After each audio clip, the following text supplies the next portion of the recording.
Check, check, check. Am I losing anything? Can't blow my nose then.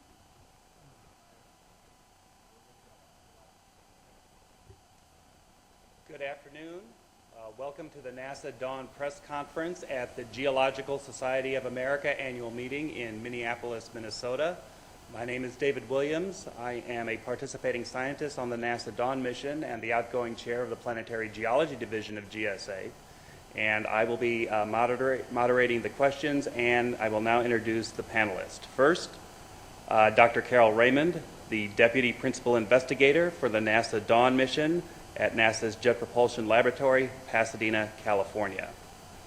Dr. Paul Schenk, Participating Scientist, NASA Dawn mission, Lunar Planetary Institute, Houston, Texas.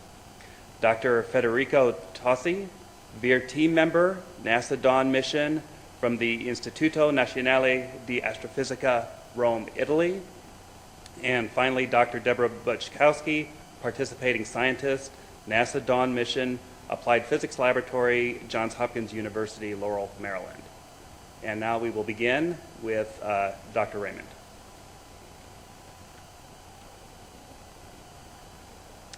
Thank you, David. I'm delighted to be here today to report on results from the Dawn mission's survey orbit.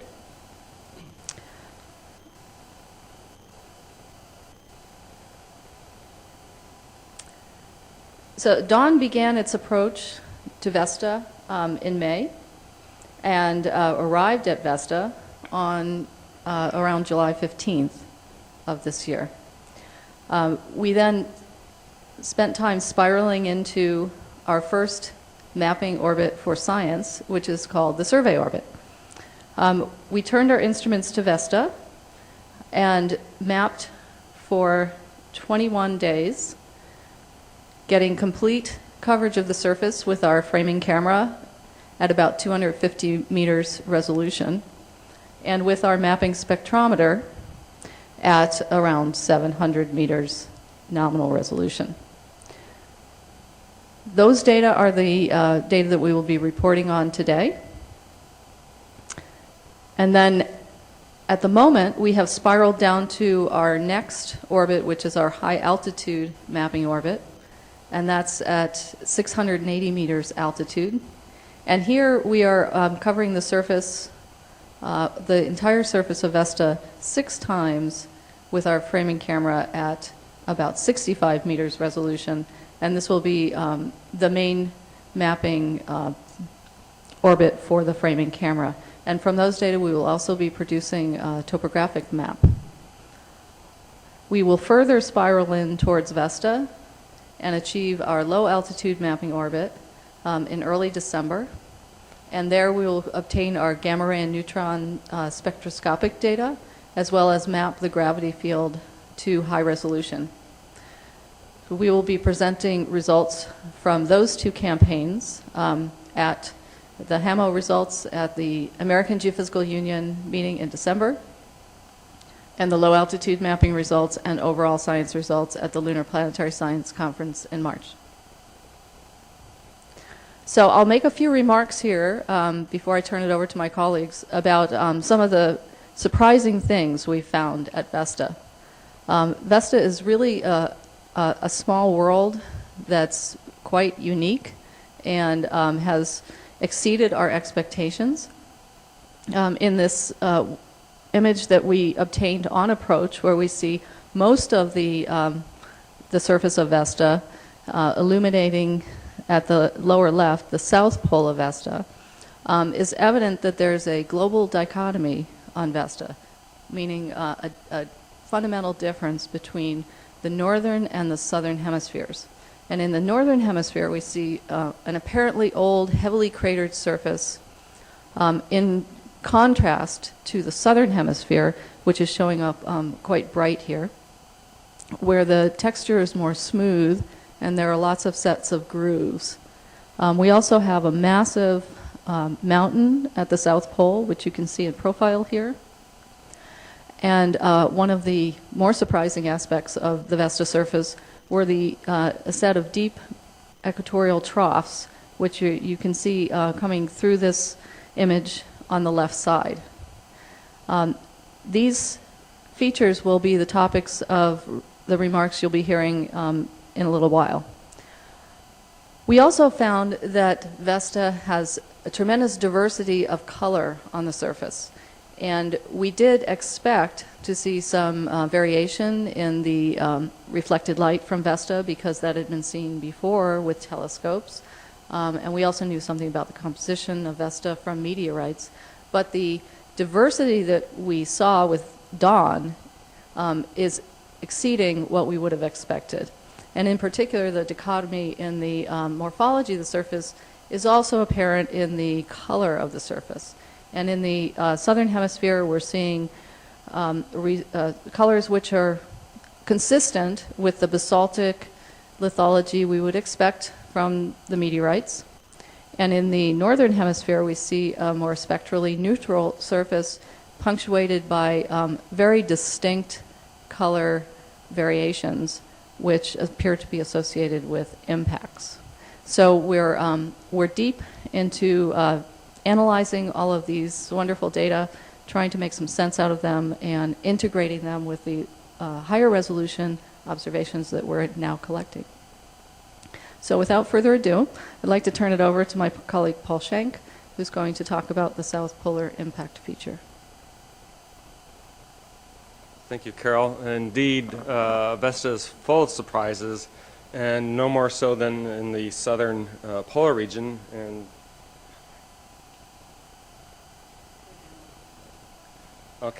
And indeed, we actually had indications before arrival that the South Polar region was going to be interesting. The top image is a Hubble Space Telescope image that was obtained in the late 1990s, and it shows this dimple here, which is actually at the South Pole, and this indentation in the shape.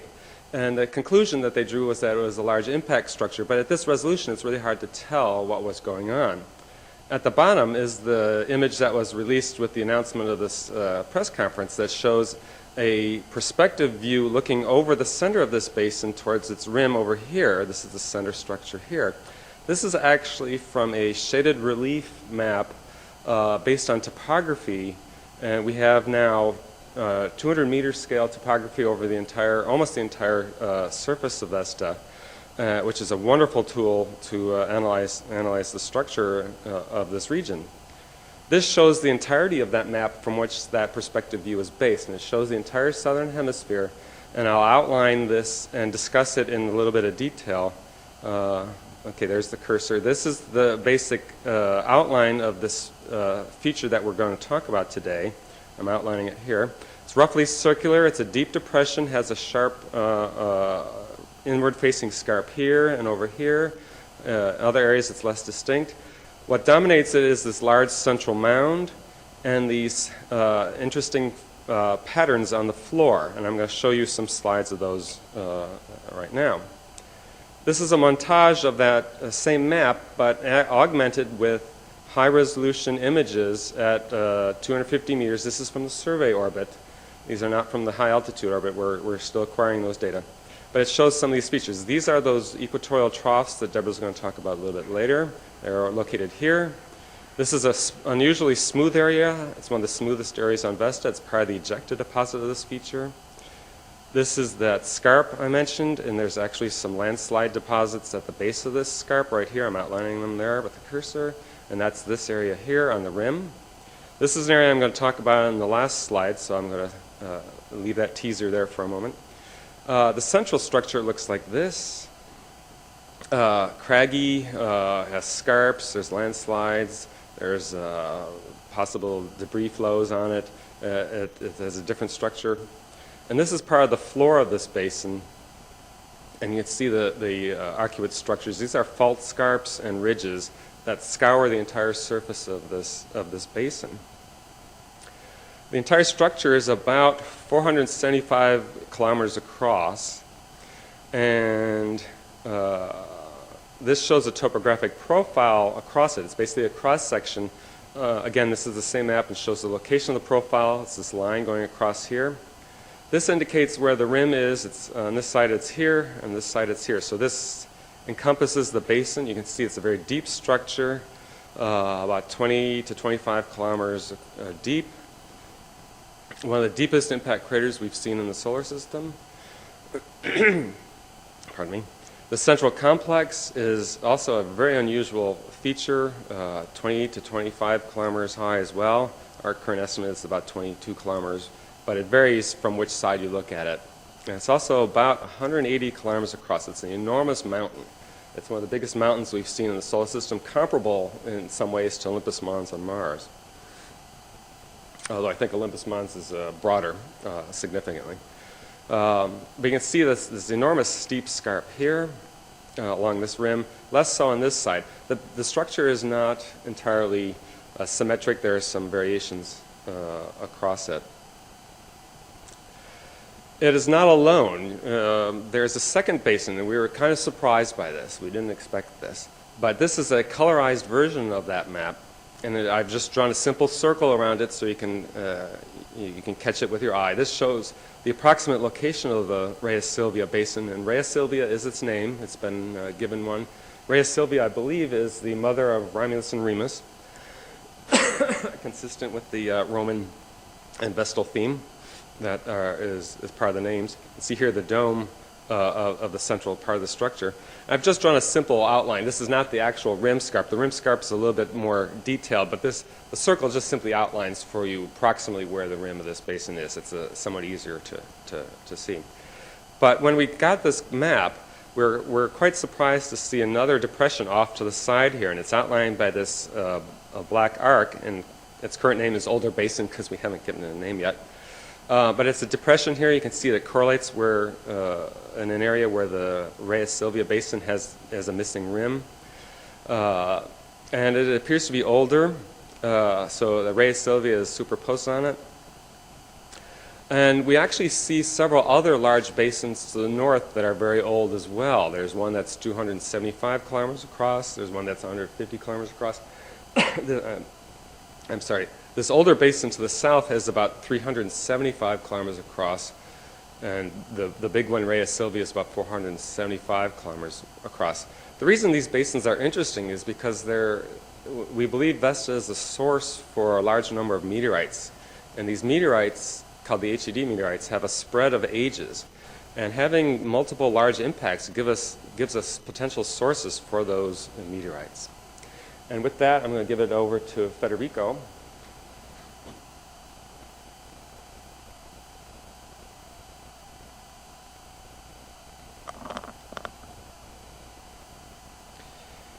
So the images that I'm going to show you were acquired by Dawn's visual and infrared mapping spectrometer and were collected on August the 15th this year, 2011, at a distance of about 2,770 kilometers away from the surface of Vesta. They show a very interesting portion of the asteroid surface near the South Pole in the so-called Sextilia sector, where part of the rim of the prominent polar impact basin can be seen. In this first graphic, we see different features. The first graphic itself is made by combining three different colors defined by as many vertical bars in the average spectrum of the region shown below. One color being indicative of pyroxene, the typical basalt covering Vesta's surface. The redder areas seen in this image, seen in streaks in the walls of the large crater, display reflectance variations similar to Vesta HID meteorites. The color variations suggest that Vesta has diverse rock types on its surface. But aside to this mineralogical diversity, in the lower half of the image, a prominent scarp is clearly visible. Close to the scarp, we can spot a number of surface geological structures that could have been formed at different epochs and small craters characterized by different brighter reflection. Some of the material seems to slip on the scarp downward. Let's now focus on a small crater, which you see, I'm pointing it with my mouse, with associated streaks located on top of the rim in the lower right side of the image. The crater looks bright in the visible image, and there are two possible explanations. This feature could be brighter because it is significantly illuminated by sunlight, or it could be made of a different material with respect to the surroundings. We now provide the second graphic of the same area, showing the infrared emission of the surface as measured by VIR at the 5 micron wavelength indicated by the vertical bar in the spectrum below. This second image therefore supplies information about the temperature of the surface. Brighter features in the image are warmer, up to a maximum of 270 K, while darker features are colder, down to a minimum of about 220 kelvins in this particular region and at this given local time.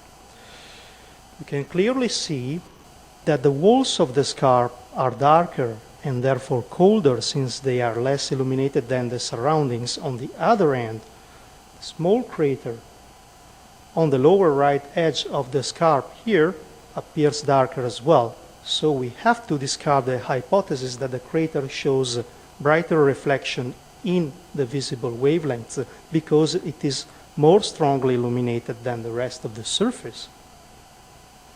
And then we go to a third graphic, providing an answer on the nature of this region. This image has been elaborated in false colors by using 3 different color ratios in the range highlighted by the orange box in the spectrum below in order to enhance differences in material and composition.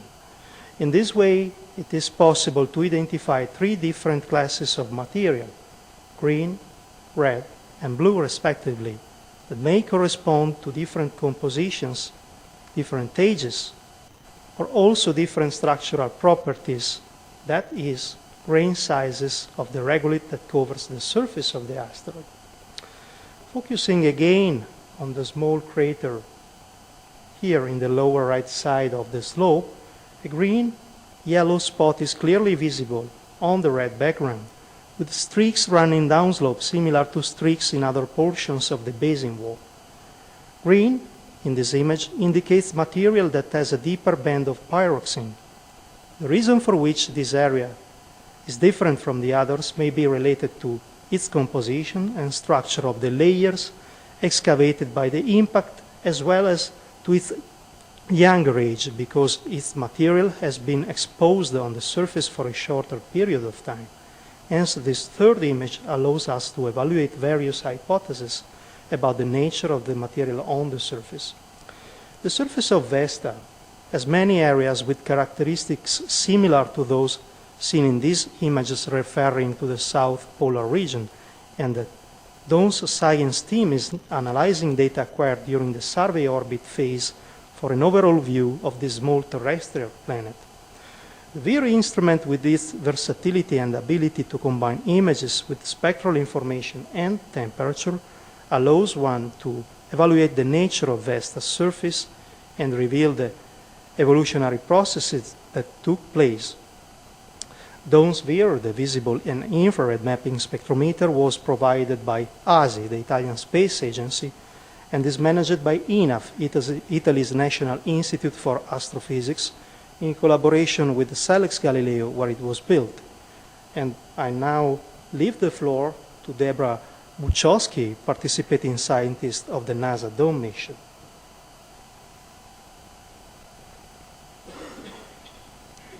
So Paul discussed structural features that were observed on the floor of the Rhea Silvia Basin, these scarps and troughs that you can see in the basin. I'm going to move outside of the basin and discuss these large-scale structural features that are elsewhere on the asteroid. So we have at least 2 sets of very large-scale structural features. You can see the first set in this image.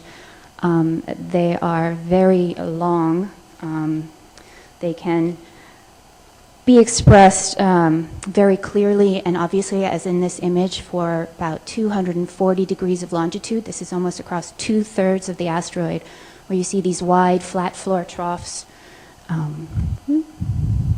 right here and in here. These have steep scarp walls and very flat floors. what you will see in the other third of the asteroid are similar structural features, but the scarps are muted. Sometimes these will be expressed as smaller features like grooves or pit crater chains. I have another picture of some of these equatorial troughs right in here.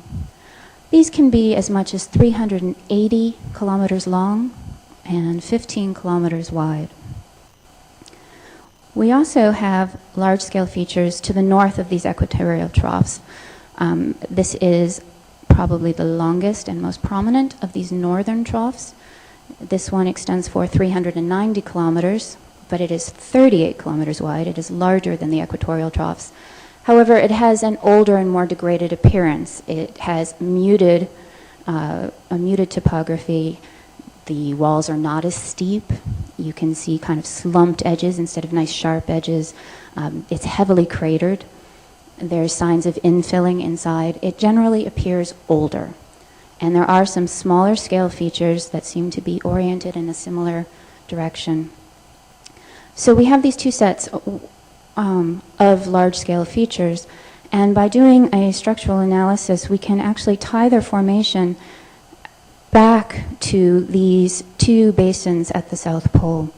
When we evaluate these equatorial troughs up in here, it would appear that they did all form at the same time, and more to the point that they formed at around the location of the center of this circle where Paul has drawn out the Rhea Silvia Basin.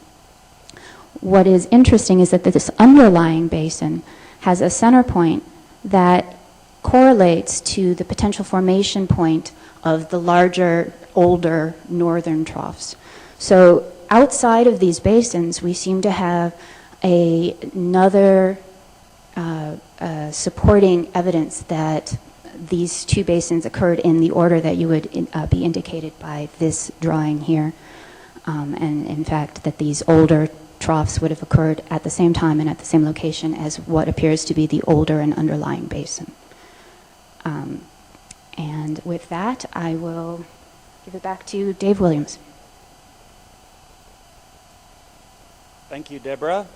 We will now open the press conference from questions from the audience.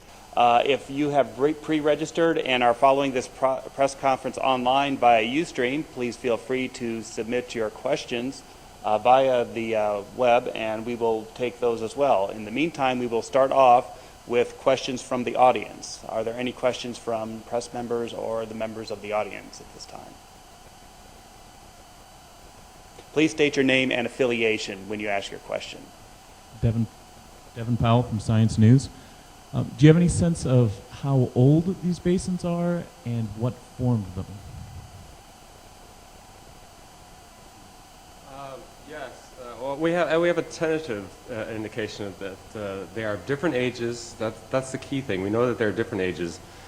The way you date the surface of a basin like this is to count the craters, and then you have an estimate of how steady or what the intensity of the flux of impacting bodies or asteroids has been. The key problem here is that we don't really know what the flux is. Our current estimate is based on extrapolation from the lunar cratering record is that it's about 2.5 billion years old for Rhea Silvia. That's sure to change. So I hesitate to say this, but don't quote me on that yet. It is visually, it looks younger than the northern terrains that Debra showed in her slide, so it appears to be a younger structure. The second basin, we actually don't know the age of it because it got kind of blasted when Rhea Silvia formed, so it kind of erased the surface record on that basin, but it's clearly older. And some of the older basins to the north, which have been identified by a number of people on the team, are very old, and they're probably on the order of 4 billion years or so. So we have a spread of ages, but the exact dates is going to depend on our estimate of what the flux of impacting bodies was, and we're still working that out because we've never been to this part of the solar system before. Okay, next question. Bruce Thorson, BBC Science in Action. I noted with the first 2 or 3 speakers the phrases that were coming up a lot was exceeding our expectations and surprising us. And I'm wondering if you could elaborate a bit on that gap between your expectations and what you actually found.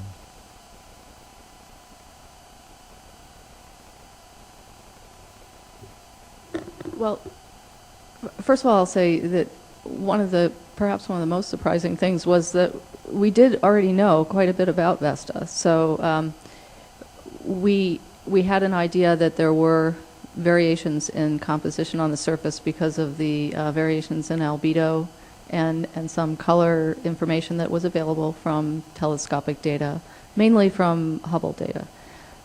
But what we're seeing on the surface is not just a surface that's been resurfaced with impact ejecta. We have strong structural features that have been preserved over billions of years. We have apparent layering of the surface because we see bright and dark materials that appear when a crater excavates into the surface and throws that material out onto the surface. So we see a range of color and a range of brightness that is very large, and we did not we didn't know that before we got to Vesta. So those are some of the things that have surprised us quite a bit, and the degree to which Vesta appears to have preserved a geologic record is something that's very thrilling to the members of the team. Does anybody else want to comment? I think from the standpoint of the big basin, I'll just reiterate that we knew that there was something there, but nobody really expected the complexity on the floor of that basin, those strong structural patterns, and in particular arcuate patterns that we're seeing. We're still wrestling with that. We have some hypotheses, which we'll talk about probably at AGU, I think, more, but when we sort of get a better handle on that. But we're seeing a complicated geologic history there that relates to the impact and some post-impact modification probably as well.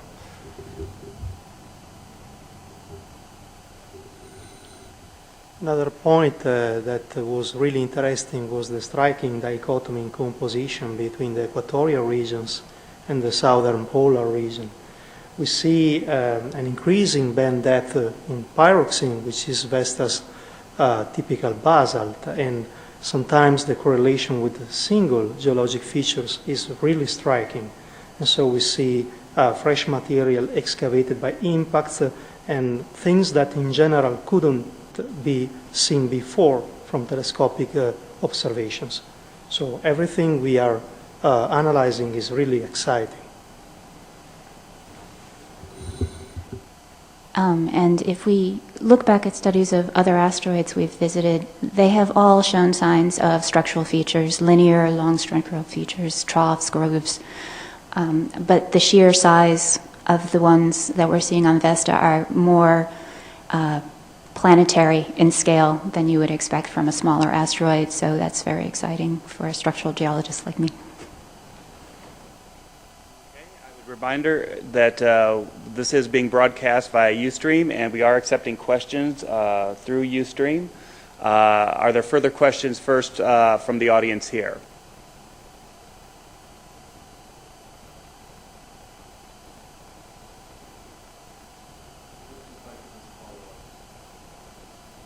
Please. With what you've learned now, is this changing how you're viewing the rest of the mission and what's going to happen as we move forward? Are you reassessing based on this information? The answer is no, and for several reasons. We planned Vesta as a mapping. We planned Dawn at Vesta as a mapping mission, and so we plan to completely cover the surface with all of our tools to collect very comprehensive data sets. There really isn't anything beyond what we're doing that we could do in reaction to what we're seeing. So basically, our pre-planning has given us the opportunity to follow up on these initial discoveries and be able to test the hypotheses that they are raising. And then I'll make a second point, which is that this approach was both necessitated by and enabling to Dawn being a discovery mission and being able to do this type of exploration on a very small budget. Okay, we do have a question from Ustream. This is from Scott Andrick of the University of Notre Dame. He is asking, are there any indications from these preliminary data that we are seeing part of the underlying crust or even the mantle?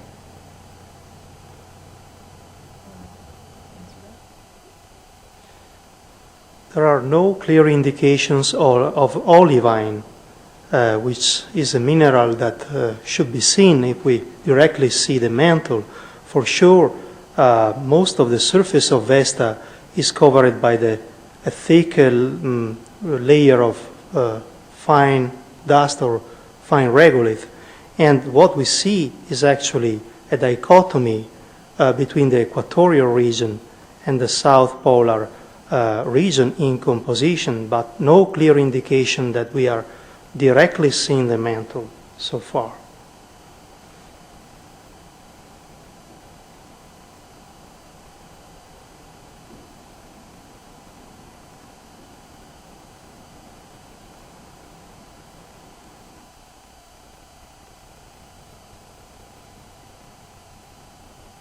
That's the only question from Ustream at the moment. Are there further questions coming from the audience here?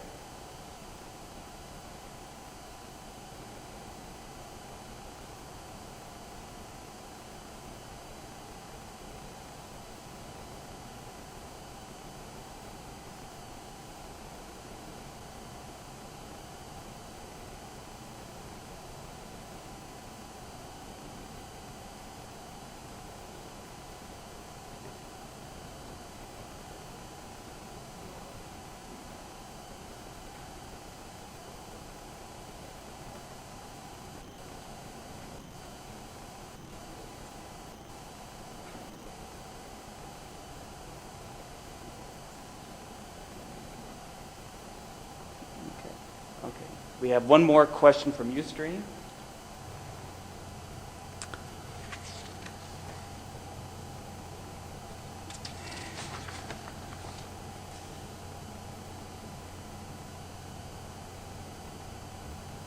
The question is from Victoria Jaggard, and the question is, could what you're finding or what you may find through further analysis of the data eventually lead to Vesta being reclassified as a dwarf planet? This is from National Geographic News.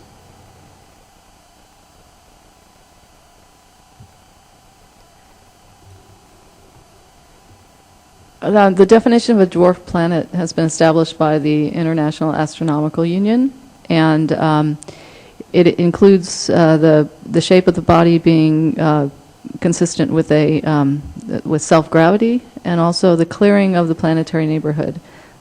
What we learn at Vesta is not going to inform us about the latter, meaning the clearing of the planetary neighborhood, which is the criteria which Vesta does not meet. So I don't think that anything that we are going to learn about Vesta would classify it as a dwarf planet based on those characteristics.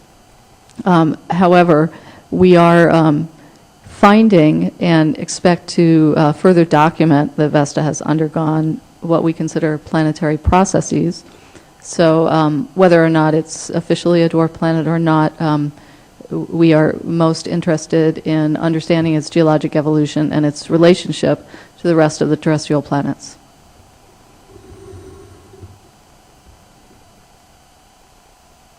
Are there any further questions either from the audience or from Ustream?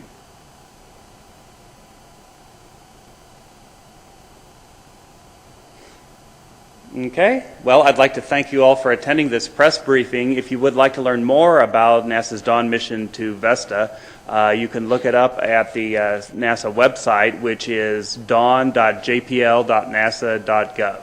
Thank you very much for participating.